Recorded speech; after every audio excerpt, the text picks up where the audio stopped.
Hello, everybody. Welcome back. My name is Ankit Jain. I'm an English trainer.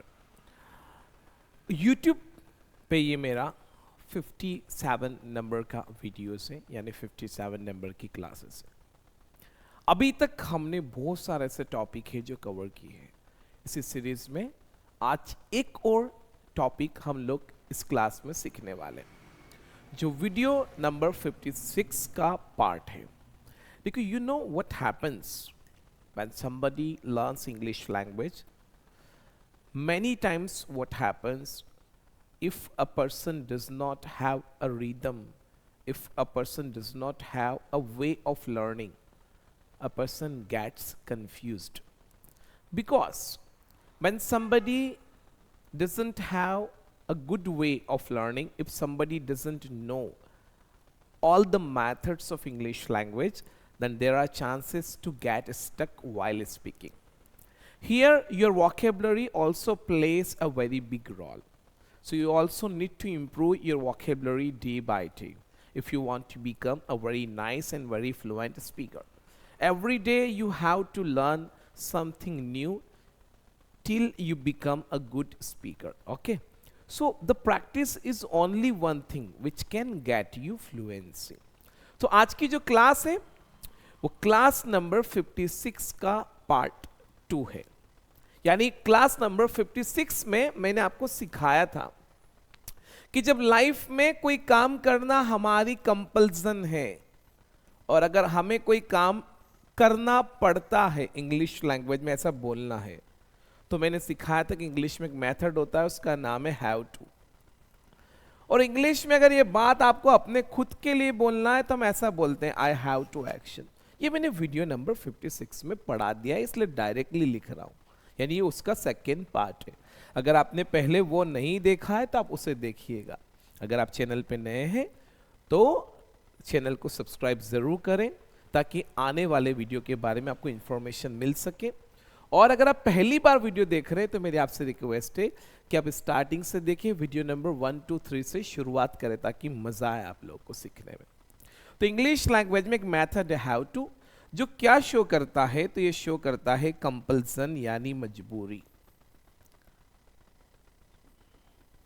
जब English language में हमें life में compulsion बताना है तो आई यू वी और दे के लिए हम हैव टू से बोलते हैं। कंपल्सन का मतलब होता है कि जब कोई काम करना हमारी मजबूरी हो जाती है, मतलब वो काम करना हमें पसंद नहीं है फिर भी करना पड़ता है तो हम ऐसा बोलते हैं। जैसे मुझे बताना है कि सर मुझे जल्दी उठना पड़ता है तो मुझे ऐसा बोलना पड़ेगा I have to get up early. ये बात मैंने सिखा दी। अगर ये बात आपको यू से कंफर्म करना है तो क्वेश्चन बनता है डू यू हैव टू। आज इस वीडियो में ये बात थर्ड पर्सन ही शी और इट के लिए सिखाने वाला हूं। वी और दे के लिए तो मैंने सिखा दिया है। पॉजिटिव बोलेंगे तो बनेगा यस और नेगेटिव बोलेंगे तो बनेगा no I do not have to action. ये जब थर्ड पर्सन के लिए बोलते हैं तो बच्चों को काफी कंफ्यूजन होता है, तो आज इस वीडियो में हम वो क्लियर कर लेंगे। और जब इंग्लिश लैंग्वेज में थर्ड पर्सन ही शी और इट के लिए जब ये सेंटेंस आपको बोलना पड़े तो आप इसे कैसे यूज करेंगे, इस सेंटेंस को, इस मेथड को इस वीडियो में हम यही सीखने वाले हैं। अच्छे से वीडियो को एंड तक जरूर देखिएगा। जैसे आई के लिए भी हैव टू होता है, यू के लिए भी हैव टू होता है, वी और दे के लिए भी हैव टू ही होता है, लेकिन ही शी और इट के लिए क्या होता है वो देखिए। इस मेथड में हैव आपका एक्शन होता है, ध्यान रखना। इस मेथड में हैव आपका एक्शन होता है क्योंकि ये सेंटेंस लाइफ का है तो टाइम वर्ड आपका डू होता है। अब थर्ड पर्सन के लिए अगर इस बात को आपको पॉजिटिवली बोलना है तो कैसे बोलेंगे, तो ये चीज देखना अच्छे से समझना। It is very simple. क्या लिखा हुआ है, डू लिखा हुआ है, तो डू का थर्ड पर्सन क्या बनेगा, तो डू का थर्ड पर्सन बनता है ही शी इट के लिए डज, क्योंकि हमें थर्ड पर्सन व्यक्ति की भी तो कंपल्सन बताना पड़ती है। जैसे मेरी जो मदर है फॉर एग्जाम्पल, वो कभी भी अगर शायद देखा जाए तो प्याज लहसुन नहीं खाती। She never takes onion and garlic. या वो जमीकन नहीं खाती, जमीकन को रूट वेजिटेबल्स बोलते हैं, तो बोलेंगे she never takes root vegetables.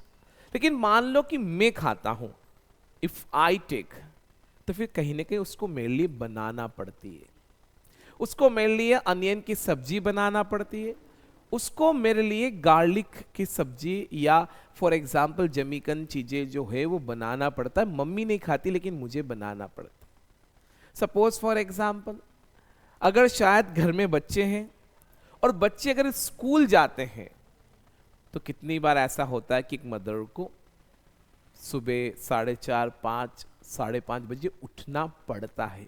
क्यों? बच्चों के खातिर। तो कहीं ना कहीं वो कंपल्सन की कैटेगरी में आ जाता है।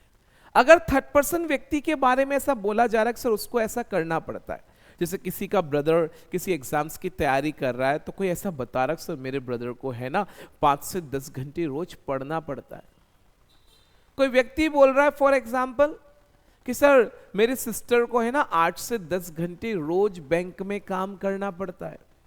सर मेरे पापा को सुबह से शाम तक अगर शायद देखा जाए तो शॉप पे बैठना पड़ता है। मुझे ऐसा बोलना है अगर थर्ड पर्सन व्यक्ति के लिए, तो हमें बताते आना चाहिए। Have to it means compulsion. जब हम अपनी लैंग्वेज में ऐसा सेंस देते हैं कि अगर कोई ऐसा काम है जो हमें करना पड़ता है, तो यही बात जब थर्ड पर्सन व्यक्ति के लिए बोलेंगे तो कैसे बोलेंगे, तो अच्छे से देखिएगा और समझिएगा ध्यान से। तो क्वेश्चन कैसे बनेगा? डस से।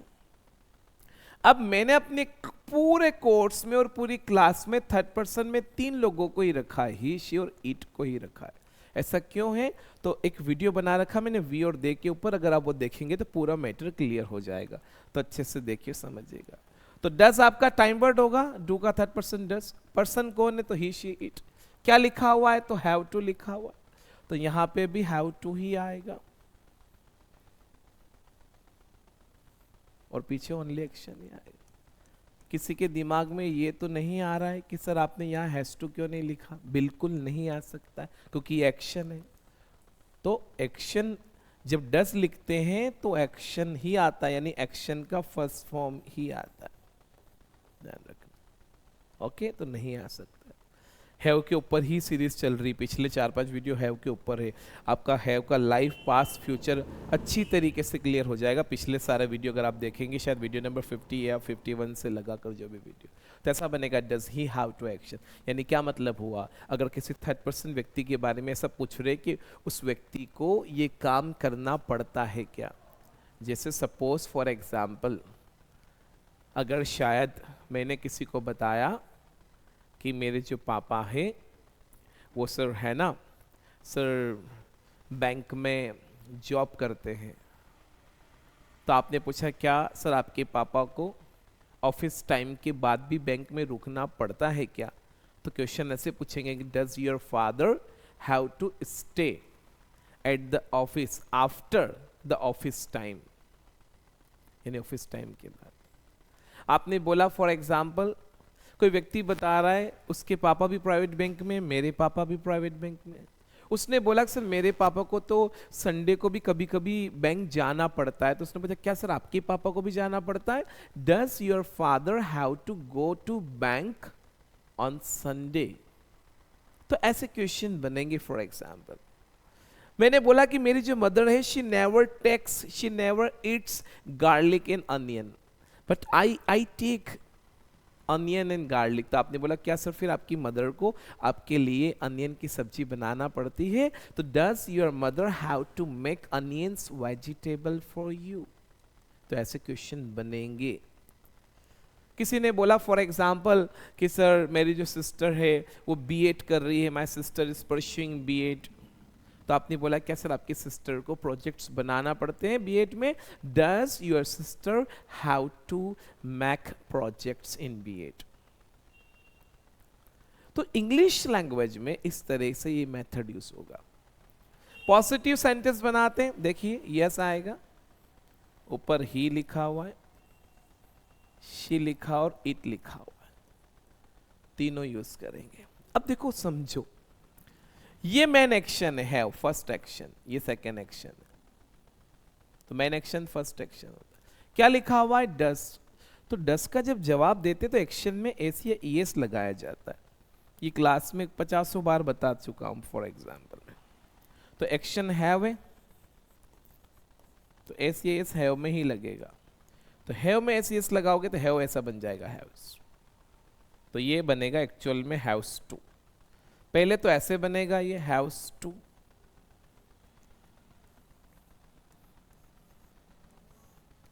एस लगाना है तो ऐसे बनेगा। ये कैसे बना है ये आपको समझ में आ रहा है, डस के कारण। अगर आप हैव्स टू भी बोलते हैं तो करेक्ट है। जैसे आप अपने लिए बोलते हैं हैव टू और ही शीट के लिए हैव्स टू बोलते तो करेक्ट है। ये लाइफ का सेंटेंस है। ये ऐसा सेंटेंस है फॉर एग्जाम्पल कि I like T he likes T, I go he goes, I speak he speaks, I play he plays, I love he loves, I want he wants, I need he needs. Okay, उस तरह का sentence है। तो have to बनेगा has to. जैसे I have a car, he haves a car और he has a car दोनों बोल सकते हैं। तो एक्चुअल में क्या होता है, हैव टू एस के कारण बनेगा तो हैज टू, हैव्स टू। लेकिन ऐसा बोलते नहीं है। तो मैंने पिछले वीडियो में बताया था, जब मैंने आई हैव अ कार को थर्ड पर्सन के लिए पढ़ाया था, तो पहले वो देखिए, ये अच्छे से समझ में आएगा और वैसे यहाँ भी आ जाएगा। तो क्या करते हैं, इसको थोड़ा शॉर्ट कर लेते हैं। तो वी और ई को हटा देते हैं, तो फिर ये बन जाता है ऐसा, दिस वेट। फिर ये ऐसा बन जाता है एच ए और ये एस बचेगा तो हैज टू बनेगा। तो फिर हम ऐसे बोलते हैं थर्ड पर्सन के लिए कि ही हैज टू अगर कंपल्सन बताना है, शी हैज टू और इट हैज टू। अगर थर्ड पर्सन के लिए बताना है तो ऐसा बोलेंगे कि सर उसको ये काम करना पड़ता है। लेकिन हैज टू ओनली हम पॉजिटिव सेंटेंस में बोल सकते हैं, क्वेश्चन में नहीं बोल सकते, क्योंकि एस ये एस ओनली पॉजिटिव में लगता है लाइफ के सेंटेंस में। तो हम ओनली पॉजिटिव में बोल सकते हैं, तो ध्यान रखना। आप हैव्स टू भी बोले तो भी चल जाएगा, लेकिन शॉर्ट में हैज टू बनता है। जैसे मुझे अगर ऐसा बोलना है कि मेरे फादर को सर एक्चुअली मेडिसिन लेना पड़ती है एवरी डे, तो ऐसे बोलेंगे my father has to take medicine every day. Sir मेरी मदर को ऑफिस जाना पड़ता है, my mother has to go to office. Sir मेरे पापा को 4:30 बजे उठना पड़ता है, my father has to get up at 4:30। मेरे ब्रदर को सर 8 से 10 घंटे रोज पढ़ना पड़ता है, my brother has to study for 8 to 10 hours every day. Sir मेरी सिस्टर को सर ऑफिस टाइम के बाद भी ऑफिस रुकना पड़ता है, my sister has to stay at the office after the office time. Sir मेरी मदर को जल्दी सोना पड़ता है क्योंकि जल्दी उठना पड़ता है, my mother has to get up early, या my mother has to go to bed early, जल्दी सोना पड़ता है। सर मेरी मदर को है ना एवरी डे सर मेडिसिन लेना पड़ती है, my mother has to take medicine every day. मेरी मम्मा को कपड़े धोना पड़ते हैं, my mother has to wash the clothes. मेरे पापा को सर महीने में सर एक बार है ना सर हॉस्पिटल जाना पड़ता है, my father has to go to hospital once in a month. तो ऐसा बनेगा। ये छोटी छोटी चीजें हमें समझने की जरूरत है। अब नेगेटिव बनाते हैं। नेगेटिव ऐसा बनेगा, नो, ही, शी, इट। अब देखो हैज में नॉट नहीं लगा सकते क्योंकि ये एक्शन है, टाइम वर्ड नहीं है। क्या है आपका टाइम वर्ड? डज। तो डज में नॉट लगाइएगा, तो बोलिएगा डज नॉट।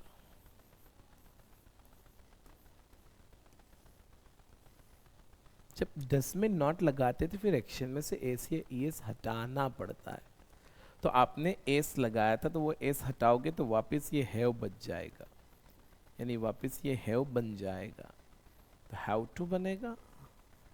तो मैंने ऐसा देखा है कि बच्चे रट लेते हैं ऐसे, हैज टू थर्ड पर्सन के लिए हैव हैज बनेगा। नहीं, रटने जैसा कोई मैटर नहीं। समझिए, सीखिए, चीज़ों को समझिए ताकि आप बोल लें धीरे धीरे प्रैक्टिस करके। देखो एक्चुअली जो फ्लुएंसी नामक चीज़ है वो रेगुलर प्रैक्टिस से आएगी। जितनी ज़्यादा प्रैक्टिस करोगे उतनी जल्दी फ्लुएंसी आएगी. The more you practice the more fluency you will get. ये ध्यान रखना. तो ऐसा बनेगा he does not have to. जैसे मुझे ऐसा बोलना है कि सर मेरे ब्रदर को रेगुलरली कॉलेज नहीं जाना पड़ता है. मतलब हो सकता है उसने ऐसे कॉलेज में एडमिशन लिया जहाँ रोज जाने की ज़रूरत नहीं है. तो my brother does not have to go to college regularly. इस मेथड को आप शॉर्ट फॉर्म में, जब जैसे यहाँ पे डू नॉट है तो आप इससे डोंट बोलिए, अच्छा लगेगा. I don't have to. तो ऐसे यहाँ पे डज नॉट है तो आप इससे बोलिए डजंट. आप इससे डजंट बोलिए. He doesn't have to, she doesn't have to. So उसको तो पढ़ना भी नहीं पड़ता है. He doesn't have to study. She के लिए बनाएंगे तो she doesn't have to study. Sir उसको है ना प्रोजेक्ट्स भी नहीं बनाना पड़ते हैं. उसके पापा एक्चुअली कॉलेज में है ना प्रोफेसर है. सो उसको प्रोजेक्ट नहीं बनाना पड़ते हैं. He doesn't have to make projects. Sir उसको तो है ना ऑफिस भी नहीं जाना पड़ता है, वर्क फ्रॉम होम ही चल रहा है उसका. He doesn't have to go to office. Sir उसको है ना प्रोजेक्ट सबमिट भी नहीं करना पड़ते हैं और उसको नंबर मिल जाते हैं. He does not have to submit projects. Sir उसको जल्दी नहीं उठना पड़ता. जैसे मान लो घर में दो भाई बहन है.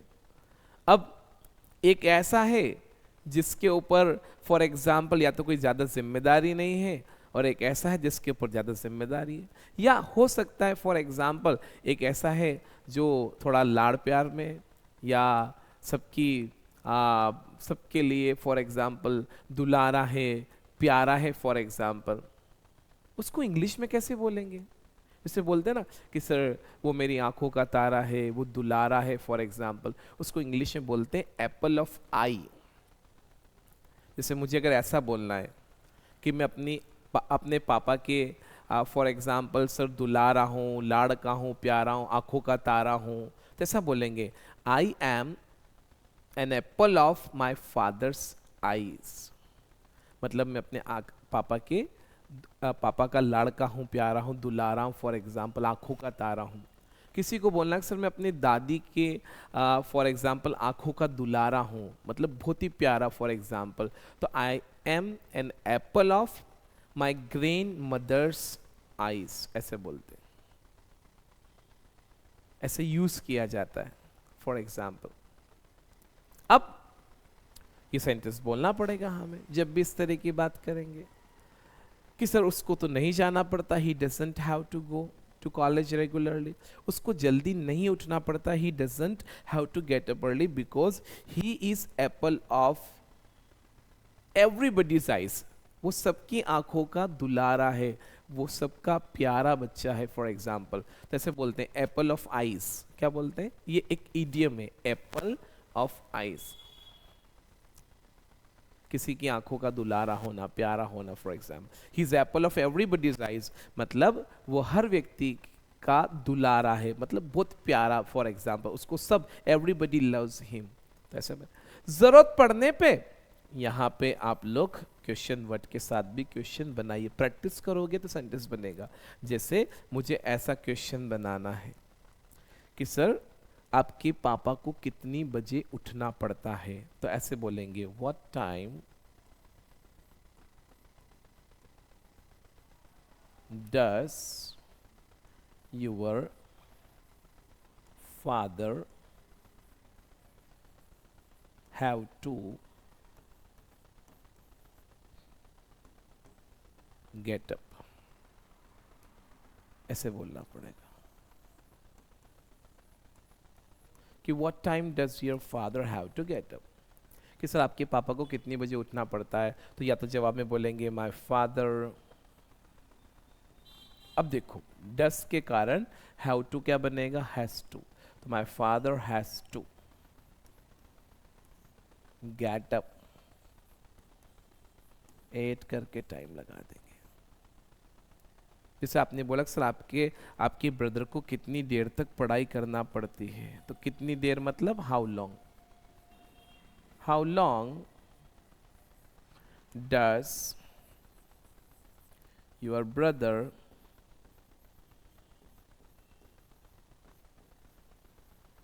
हैव टू स्टडी, कि सर आपके ब्रदर को कितनी देर तक पढ़ना पड़ता है। How long does your brother have to study, ऐसा बनेगा क्वेश्चन।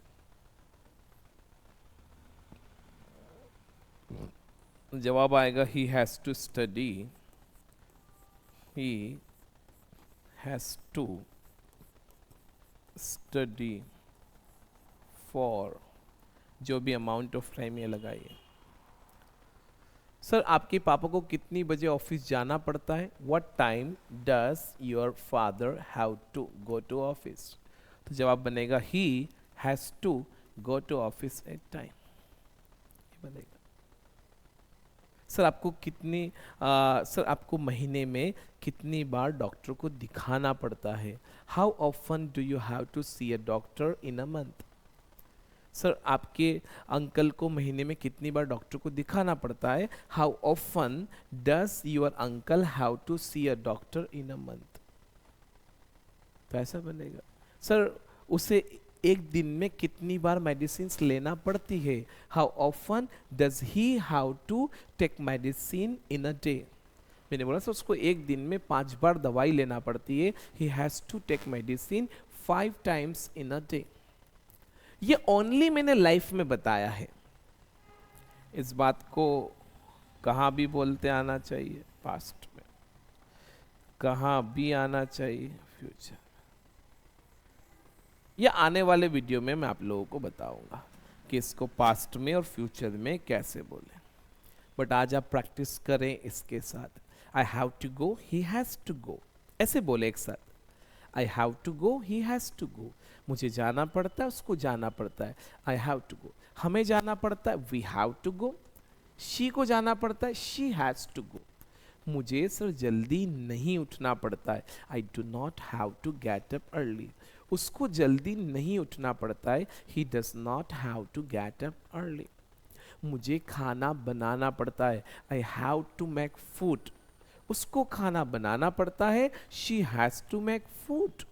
ऐसे बोलेंगे तो बनाइएगा सेंटेंस। बहुत इजी टॉपिक है, it is not difficult. But हाँ, प्रैक्टिस प्रैक्टिस प्रैक्टिस जितना करोगे उतनी चीजें आसान बनेगी। जितना ज्यादा, the more you practice the more things become easier, उतनी ज्यादा चीजें आसान बनती। फॉर एग्जाम्पल, तो आप प्रैक्टिस पे थोड़ा फोकस करिए। किसी को कोई भी इश्यू अगर आ रहा है, किसी को भी, wherever for example you are facing problem, whatever problem you are facing, please feel free to call me, don't be hesitated. लगाइए, मेरे पास कॉल आते हैं, मैं सभी का नाम तो यहाँ नहीं ले पाता हूँ, बट मेरे पास कॉल आते हैं। आप लोग फ्री हैं कॉल करने के लिए। टाइम मैंने आपको बताया था। फॉर एग्जांपल, आप दिन में मुझे कॉल कर सकते हैं। शाम को 4 बजे से लगाकर लगभग रात को 9 बजे के बीच में कॉल उठाना थोड़ा डिफ़िकल्ट होता है, because I have classes between this time 4 to 9 o'clock। But आप मुझे इससे पहले और इससे पहले कॉल करेंगे तो थोड़ा बेटर रहेगा, क्योंकि लेट इवनिंग 9 o'clock के बाद कभी कभी समटाइम्स फॉर एग्जांपल हो सकता है कि मैं कॉल ना उठा पाऊँ। फिर भी आप लगा लेंगे तो कोई इश्यू नहीं उठा पाया तो I will call you back. But हाँ, लगाए। कोई इश्यू अगर आ रहा है तो you can call me, don't be hesitated, you can call me, there is no problem at all. तो समझ में आया? आई, यू, वी और दे के लिए हैव टू आएगा, ही, शी और इट के लिए हैज टू आएगा। इनका पास्ट भी बनेगा और फ्यूचर भी बनेगा। अब हैव टू एक ऐसा मेथड है जो एक और वे में यूज होता है, वो हम किसी और वीडियो में उसके ऊपर, मतलब इसी के बाद में आने वाले कुछ जगह जहां हैव टू एक और सेंस में यूज होता है, सो उस वीडियो में हम लोग कवर करेंगे। तो आज की वीडियो में इतना ही। Let's call it a day. See you in next video. Keep on practising, ज़्यादा से ज़्यादा प्रैक्टिस करें। यहाँ प्रैक्टिस ही सब कुछ है। कोई भी इशू है आप मुझे कॉल करिए, कोई प्रॉब्लम नहीं है। वीडियो को लाइक ज़रूर करिए और लोगों के साथ शेयर करें ताकि वो भी सीख सके। Thank you guys, thank you for watching.